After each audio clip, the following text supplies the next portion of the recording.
wanafunzi wanaosoma Chuo Kikuu cha Taifa cha Zanzibar wanayo fursa kubwa sana ya kujiendeleza katika masomo mengine. Kama mna uwezo basi sasa kusoma digrii za juu zaidi kuliko hapa mlipo. Naweza kusomea katika tasnia ya tafsiri na ukalimani, lakini pia naweza kujiendeleza katika elimu ya udhamini katika masuala ya Kiswahili kwa wageni.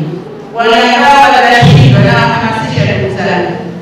Baraza la Kiswahili Zanzibar lilianzisha mafunzo ya Kiswahili kwa wageni ya wiki moja kwa nia safi kabisa, lakini imeonekana kuwa sasa wanafunzi wanapuuza. Tafadhali usipuuze fursa yoyote, usipuuze fursa yoyote. Ukipata fursa ya kujifunza lugha za kigeni, jifunze. Ukipata fursa ya kujifunza jinsi ya kuandika, jifunze. Ukitaka kupata fursa ya kujifunza Kiswahili kwa wageni, jifunze. Hii inakuwa ni akiba kwako kwa ajili ya kujitafutia kipato kwa njia yoyote. Sisi tunajua kuna tatizo la ajira. Ndio, kwa hiyo usiache fursa yoyote ambayo iko usoni kwako.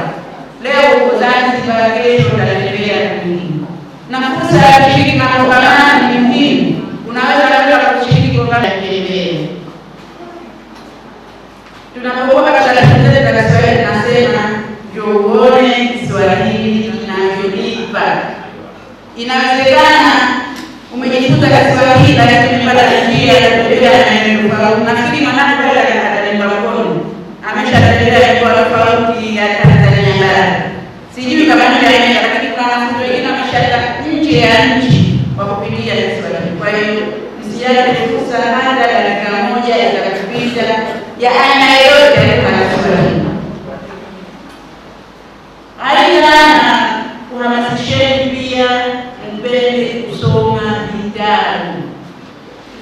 Utamaduni wa kusoma vitabu na kufa. Na vitabu viko vitabu vya tunasema vitabu vya nakala ngumu na nakala laini.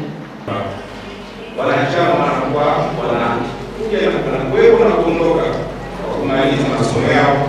Kwa hiyo tunataka kujieleza yenye mambo ya kujiunga, maana yake tunatakuisha kwa hiki na kujifanya kwamba kisife kiendelee. Na kwa nini kife wakati Kiswahili kipo na Waswahili ndio sisi? Hakuna sababu ya kufa kwa sababu Kiswahili kipo na Waswahili ndio sisi, bali Zanzibar kwa nafasi yake. Wanafunzi wanaosoma somo la Kiswahili kuingia TAWAKITA, tutumie hii kama ni fursa kwetu, tusiwe nyuma kabisa. Ukiingia TAWAKITA utakutana na fursa nyingi sana. Kwa hiyo sitaki niwachoshe sana, kwa sababu risala imemaliza kila kitu, inaeleza